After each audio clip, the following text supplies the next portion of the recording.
काली, ये सब का बा? का कर रहल बाड़ू? सूप में सामान रखल बा माँ जी। हल्दी, कुमकुम, दक्षिणा, फल रख के सुहागिन सबके गोद भरे के बाना। ऐसन केहू करेला का? ऐसा ही करे के चाहे, यह रीत बा। शंकर शास्त्री जी के पोती जाने ली, लेकिन तिलोत्तमा दीदी के नेखे पता। इस सोचे वाला बात है। तू दा बेटी।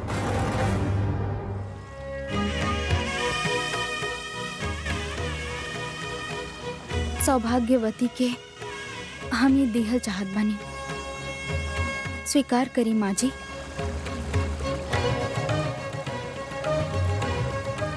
स्वीकार करी माँ जी। हम तोहार भेंट स्वीकार कैनी।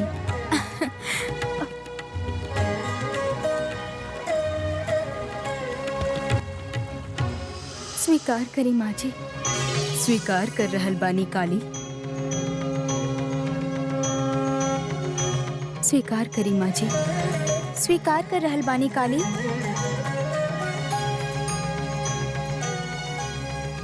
स्वीकार करी माँ जी। स्वीकार कैले बानी।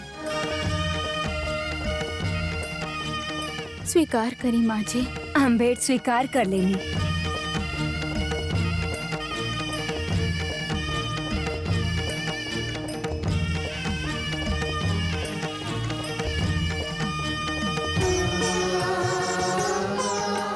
आपके मदद से ही आज ही पूजा संपन्न भइल बा। आपन आशीर्वाद हमरा पे बनाए रखब माँ।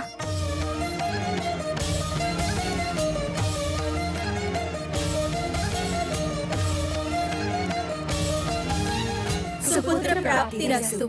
सुपुत्र प्राप्तिरस्तु। सुपुत्र प्राप्तिरस्तु।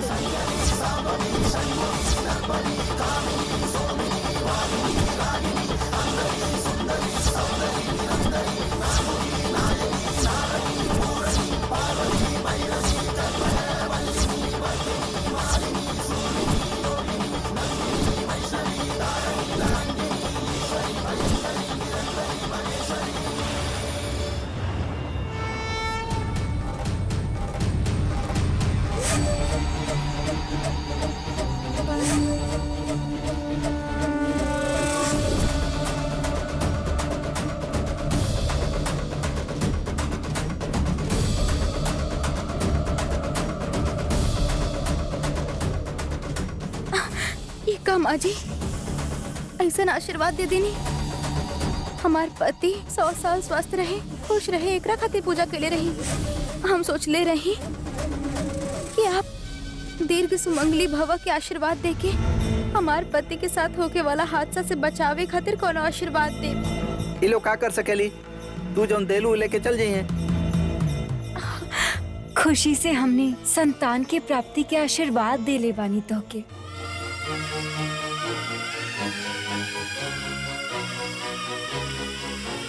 इससे ज्यादा और का चाहिए काली? हमरा अपन जीवन में सिर्फ एक चीज चाहिए। हमार पति के भलाई चाहत बानी हम, लेकिन एगो बच्चा के जन्म देला के बाद हम ओकर ध्यान रखिए ऐसा इच्छा हमरा नहीं खे माँ जी।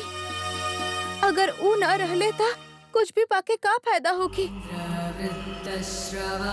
ई बात तहार पति तो नहीं खन कह रहा है। इतर रिवाज बा, हमनी तो तारा आशीर्वाद दे देनी। अब चलत बानी हमनी। रुक जाई माँ जी, रुक जाई। हमार पति सुरक्षित रही है तबे ता आपके आशीर्वाद सच होगी। हाँ सच बा। तो फिर बाबू साहब के ठीक रहे के चाहिए, उनका साथ कोनो अनहोनी ना होगी के चाहिए, तबे आपके बात सच साबित होगी। एकरा संभव करे के बात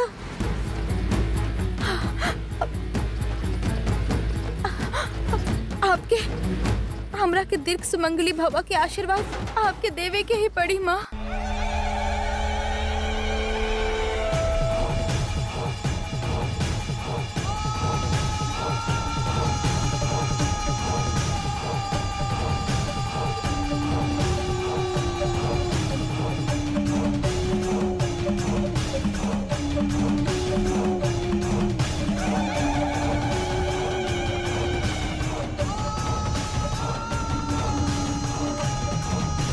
बेटी काली, तोहार मुताबिक हमने आशीर्वाद ना दे सकेनी, हमनी मन के मुताबिक ही आशीर्वाद दे सकेनी। आशीर्वाद दे भी सोच ले रही। हमनी के मन से जौन निकलल उ कह देनी काली। ई घर के ग्रह लक्ष्मी बने वाली संतान लक्ष्मी कहे ना बन सकेली। अरे आपके अपन तकलीफ हम कैसे बताई? ए काली, घर के बात के बाहर वालन के मत बतावो। हमने जहाँ से आइल बानी उहे चल जाई, बाकी तू कहीं और से आके यहाँ पर बाड़ू तो तू इहे रहबू। हमने चलन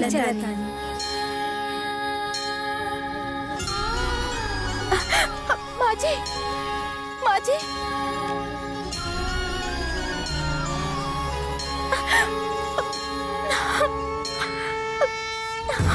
अरे गोद भरते ही जौन जी में आई उ कह दिया का?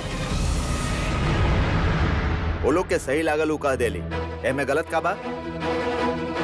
तलाक के बाद ये सब मुमकिन कैसे होई? विशाल तक काली के पसंद भी ना करेला।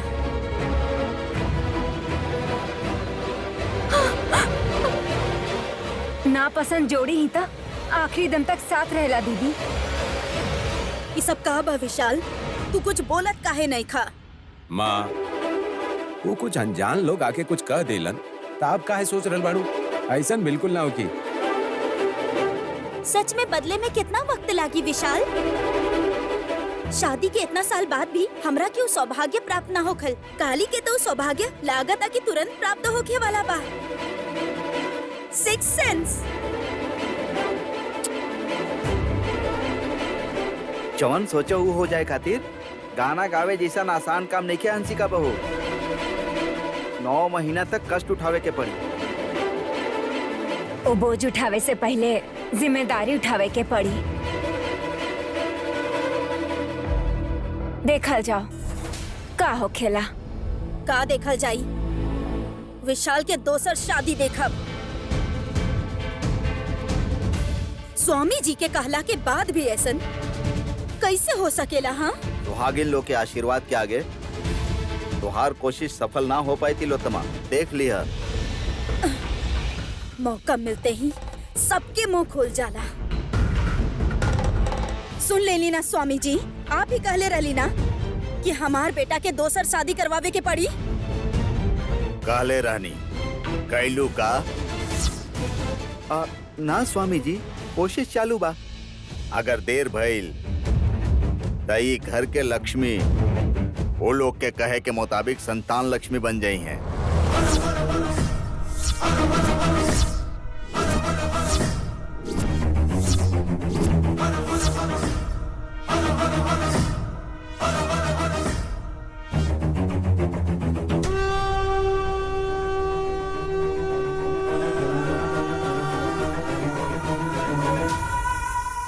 माफ करी स्वामी जी, हम अपन माँ के इच्छा के मुताबिक त चलब, लेकिन केहू बाहर वाला के कहे पे ना चलब। बीज जब उग जाला त एकर मतलब वो बारिश करे वाला बादल के ना हो जाला, और ना ही कोशिश करे पर धरती के हो जाला। भगवान के लीला बा, जेकर मन में जवन करे के इच्छा होखे वो सब कर लेवे, लेकिन आखिर में वो विधि के साथे बंधल रहे, वो माता के कृपा के पात्र बने। ऐसे ज्यादा अब हम कुछ नहीं कह सकते।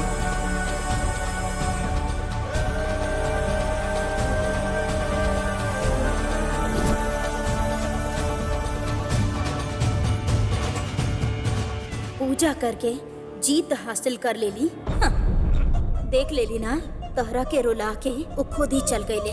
अब आगे से जीत हमार ही होई।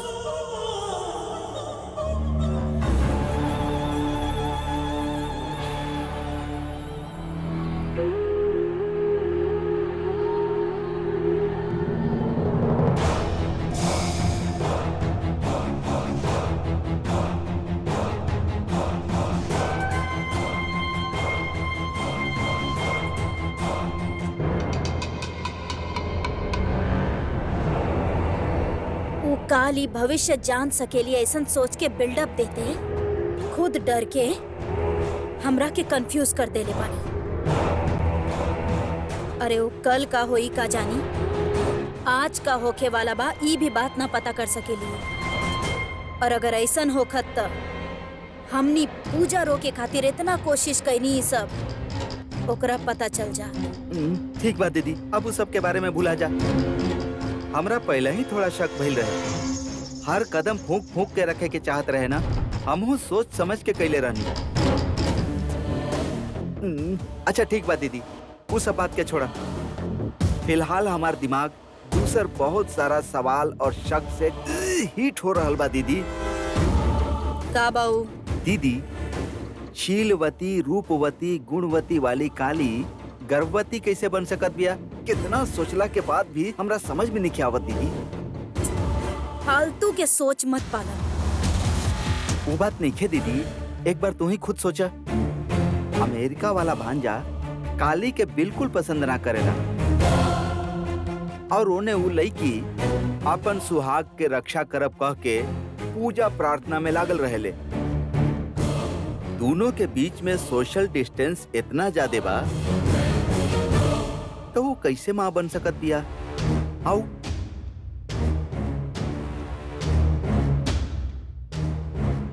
वो सुहागिन लोग कह के गईली सुपुत्र प्राप्ति रस्तुतई संभव कैसे हो सकेला? वो लोग के जौन अच्छा लागल वो लोग कह देले उ सब। वरदान से कोनो बच्चा पैदा ना होखेला, ई कोनो महाभारत में खे।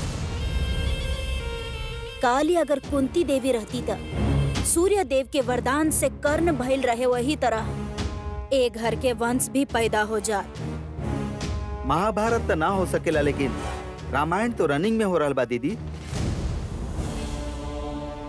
बड़का भांजा राम बा और काली सीता बिया, ऐसन बहुत तारीफ होखेला ना।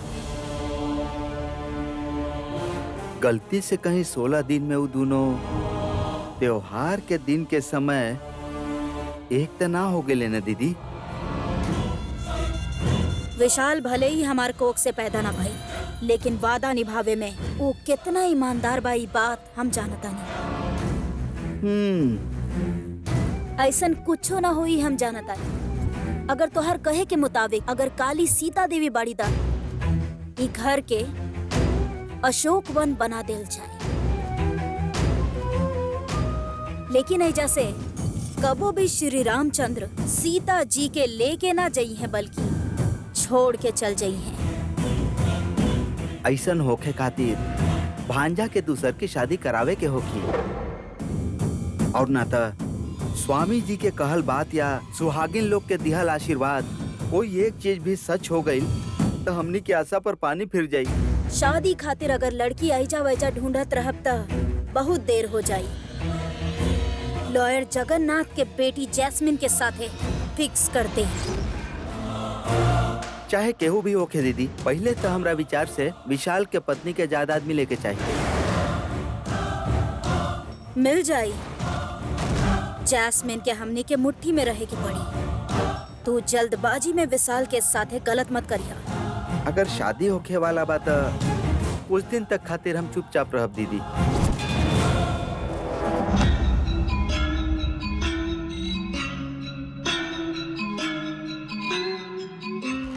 हम मार देब ना। चेक। हे भगवान, मार देव, तू केहू के मर्डर करे के सोचत रहू का बेबी? डैडी, आप ही कहले रहनी मर्डर करके ही सही हमके सेटल होके के चाहिए। ऐसन गोल्डन चांस अभी मिला रहा। फर्स्ट हैंड होके या सेकंड हैंड ना देखब, विशाल के हैंड होगी तो हम श्योरली थाम लेब। लेकिन एक और बात के ध्यान रखिया, कौनो भी हाल में तू विशाल से प्यार में पड़े के कोशिश मत करिया। एक और बात के ध्यान रखिया, तू शादी करके ओकर घर बसाबे ना जा रहल बाड़ू। जगदीश अंकल के बनावल गई बिलनामा तो आपके याद है ना डैडी? सारा जायदाद ओकर पत्नी के नाम पे हा। विशाल के मरे के बाद सब जायदाद ओकर पत्नी के होखी। आई मीन हमके मिल जाई। करेक्ट। विशाल के जीते जी ना मिली है, शादी होके के चाहिए, होकर बाद वो मरे के चाहिए। जय, यहाँ राजा मारल गई और वहाँ पे युवराज मारल जाए। Game begins. जय,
काली,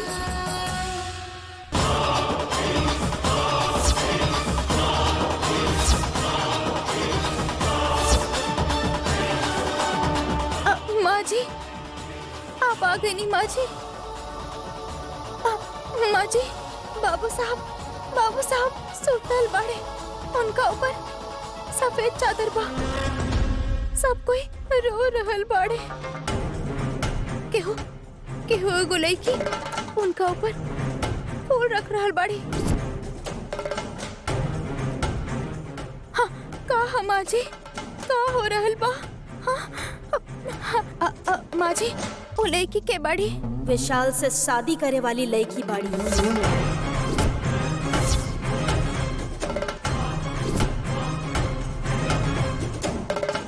हाँ, तब फिर बाबू साहब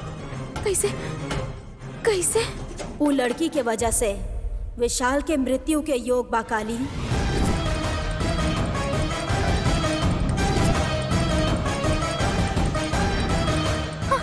अरे कितना तकलीफ अपमान झेल के हम बाबू साहब के बचा पाइल बानी। काई खुशी इतना जल्दी खत्म हो जाए माँ जी। उनकरो वो दोष अब तक खत्म ना भइल का? हाँ, अब हमरा का करे के पड़ी माँ? हमरा के कुछ तो बताई।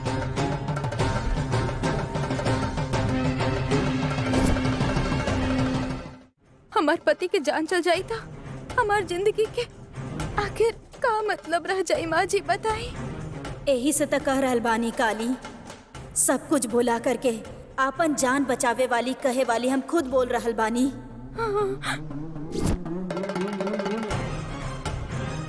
जौन होखे वाला बाहो के तू समय आवे पे जान जाइबू काली। पहले तो ऊ लड़की से विशाल के शादी करे से रोकला कि शादी हो गई त तोहरा के ही ना बल्कि हमार बेटा के भी बहुत नुकसान हुई।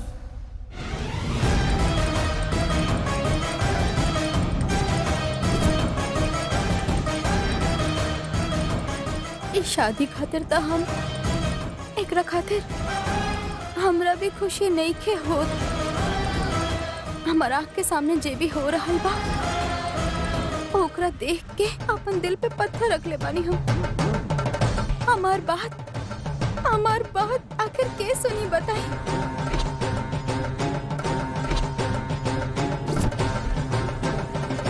माँ तो कबो कबो हमार मन में आशा जगा देवेली कि बाबू साहब बदल गए बाड़े। हमार बात सुने लगी। ये बात सोचला के बाद खुश होखला से पहले ही हमेशा के जैसन गुस्सा करे लागेले। ई सब सोच के ओकरा के छोड़ मत दिहा काली। होशियारी, संस्कार, पैसा, हैसियत, ई सब रहे वाला हमार मासूम बेटा बा। अगर तू रक्षा ना कैलू तो अन्याय हो जाई काली। ना माँ जी, ना, रक्षा करब हम रक्षा करब। आपन माता के सिंदूर हम ना मिटे देव माँ, रक्षा करब हम। काली, तू ए घर के सेवा करा, बाकी ए घर के काम वाली बन के ना, ए घर के बहू बन के करा। हमार बहू के हैसियत से ए घर के सेवा करा तू, तबे तू अपन लक्ष्य के पा सकबू।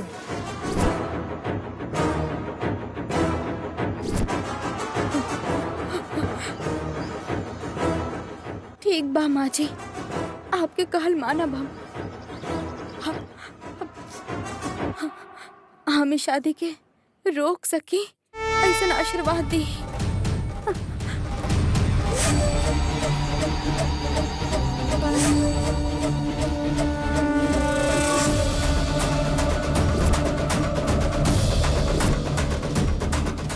माँ विशालक्षी के कृपा बा और आपके बात हमके हिम्मत देवेला माँ, इतना ही काफी बा। हम अपन पति के रक्षा कर ले माँ जी।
का करत रहलू तू?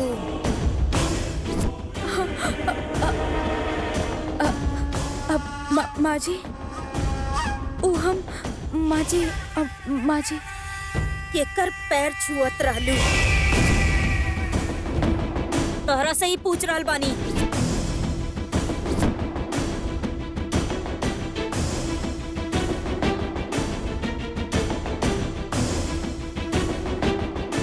पूछे पर भी समझ ना आवेला का?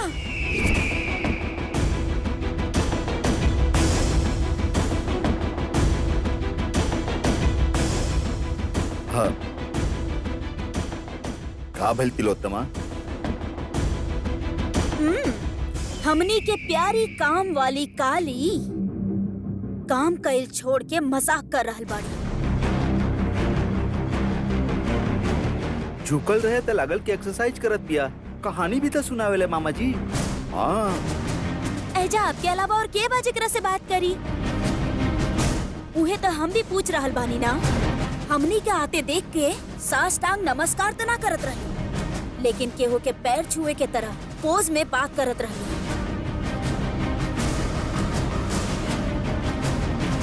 ये सब का बात तिलोत्तमा? हमेशा ओकरा से पागल जैसन सवाल पूछत रहेलू तू।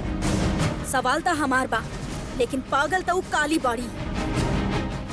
अब शक नहीं के हम रखे कि ई काली पागल बाड़ी। ऐसन लोगन के घर में ना रखे के चाहिए। ए, चला इधर से। तिलोत्तमा, ज्यादा गुस्सा मत करा, रुक जा। पापा, हमने देर कर दे तो बहुत परेशानी बढ़ जाएगी। जब से ही घर में आयल बिया तब से कोनो न कोनो परेशानी खड़ा ही करत रहत बिया। रोज नया प्रॉब्लम क्रिएट करेले। हमने फेस करत आवत बानी। ऐजा अकेले में पागल के जैसन बात करत रहली तो आप देख के भी बचावे काहे चाहे लेकरा।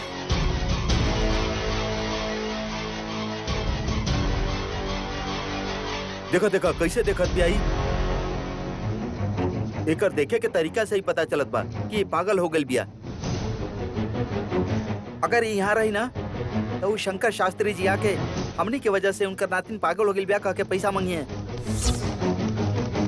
यस, ऐसा लोग ऐसा नहीं करेलन। Shut up, shut up. तू लोग के जवन जी में आवे वो बात करा, लेकिन काली के बारे में बेकार बात मत करा। अपन मर्यादा में रहा लोग। अरे रे का भइल पापा, का बात बा? यहाँ हर कोई काली के छोट नजर से देखेला। अपनी तकलीफ केकरा से कहीं समझ में ना आके अपना आप से बात करते रहल था। वो देख के बेचारी काली के पागल कहते रहनी विशाल बेटा, तिलोत्तमा दीदी।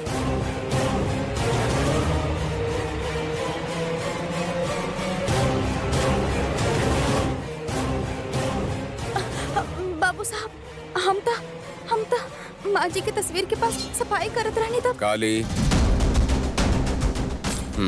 हम समझ गए नहीं। माँ के फोटो के सामने खड़ा रह के करत रहलू ना, ये है ना? वो हम फोटो ओ तरफ पाता, ए तरफ घूम के केकरा प्रणाम करत रही बेटा। माँ, योगा के आसन करत हुई सासू माँ, इमे गलत का बा? तू तो कुछ मत बोला ना बहू। पागल भी आई पता चल गई ना। अब काहे के डिस्कशन? अरे बाबू साहब, हम पागल नहीं थे बाबू साहब। हमार बात तो मानी, हम पागल नहीं थे। साहब जी, आप भी बोले ना साहब जी। ई पागल लोग के हम का बोली बेटी? सही कहनी आप डैड। आप सब लोग प्लीज यहाँ से चल जाएं। हमरा काली से कुछ बात करे के बाद।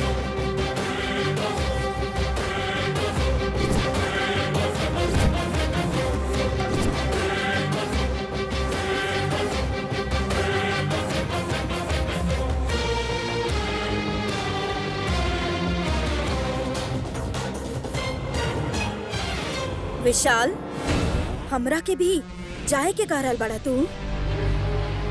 तहरा के एकरा से अकेले में का बात करे के बा?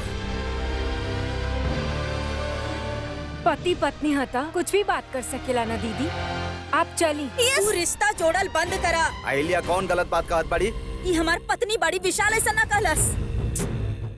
अब तक कह रहल बानी ना माँ।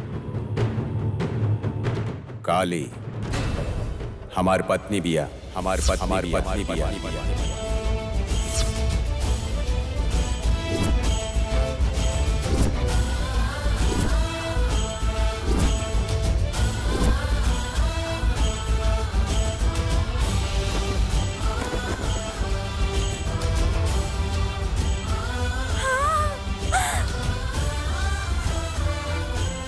और हमरा अपन पत्नी से बात करे के बाद आप लोग जाएं प्लीज।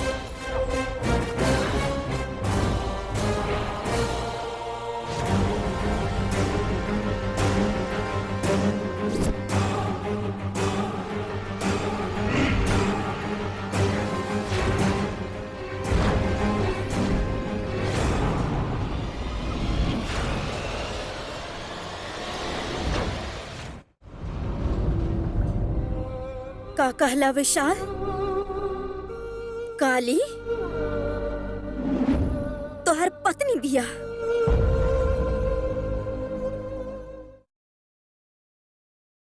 हम ओकरा काम वाली कहतानी और तू? माँ, हम पहले भी बता चुकल बानी, जब तक तलाक ना होई काली हमार पत्नी बिया, हमार पत्नी बिया।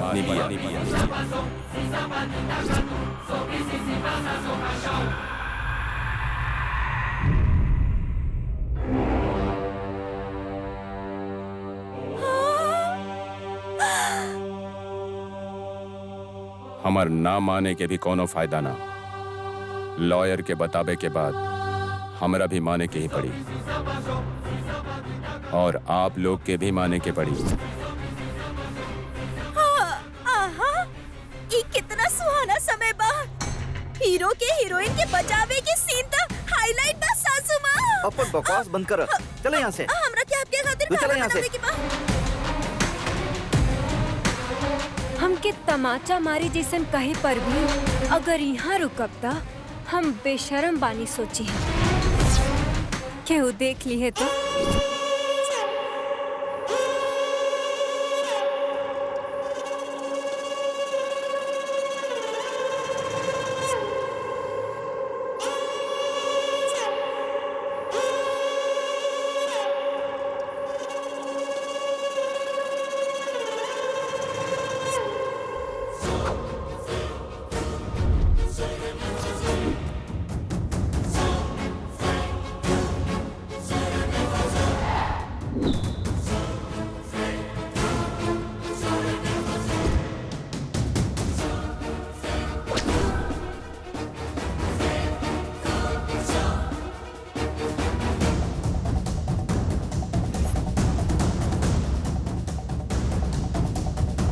काली, अब बतावा हमरा केकरा के प्रणाम करत रहलू। माँ जी के आशीर्वाद लिहल चाहत रहनी बाबू साहब।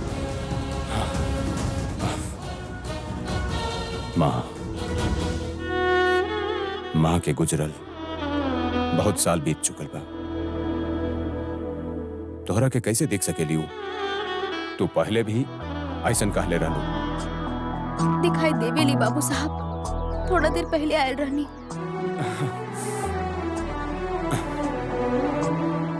तोहर बात पे यकीन ना हो रहल बा, लेकिन हमार मन, तू हमार माँ से का बात कहलू ये जाने के चाहे। ये काहे हो रहल बा काले? काहे हो रहल बा? तू ना हमरा के बहुत कंफ्यूज करेलू काली। काहे पता ना। माँ जी आपके बहुत ज्यादा पसंद करेली बाबू साहब। वो आपसे बहुत ज्यादा प्यार करेली।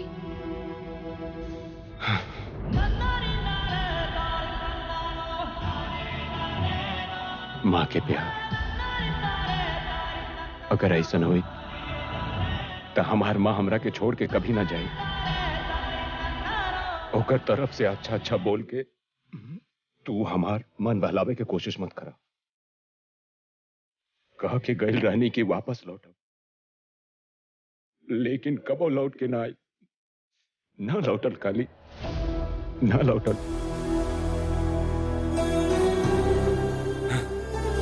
माँ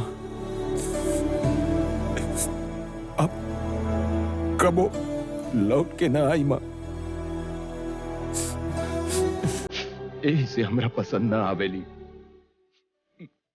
ना पसंद आवेली।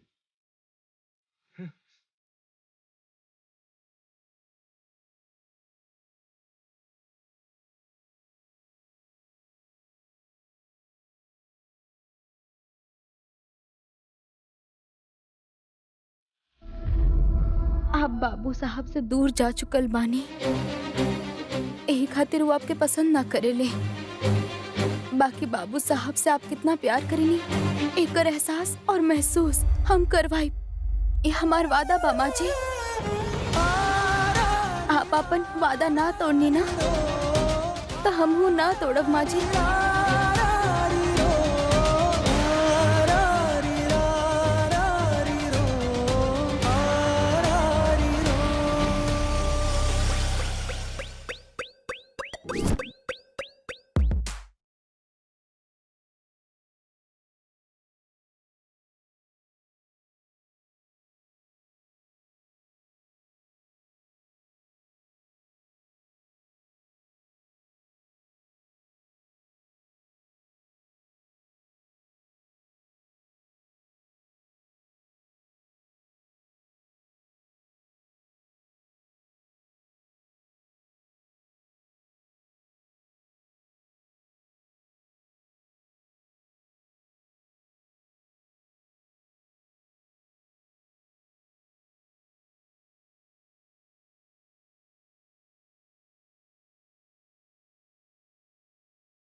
ए कैसन अपशकुन बा माँ, का बतावे वाला बानी आ? Y'all try to put us down, don't you know we checkmate? Welcome to the jungle, pack of lions can't be tamed. We on the way up, and you're staring at the ground. We don't make a lot of noise, just get ready for the sound. आखिर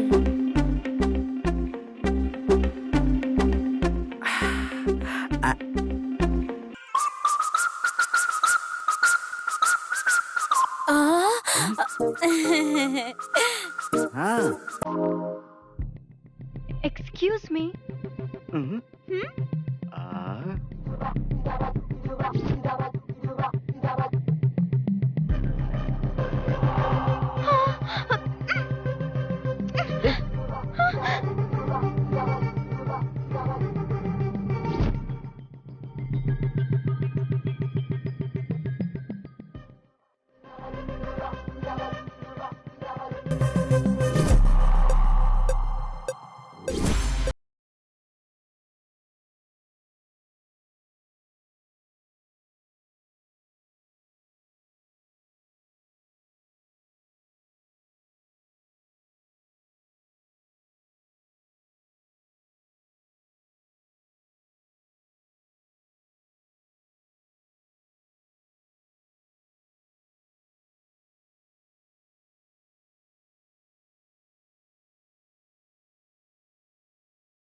बना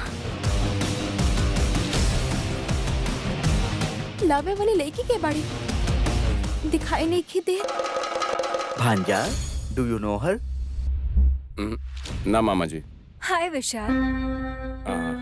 हाय। Excuse me, may I know who you are? I am a flower. Flower?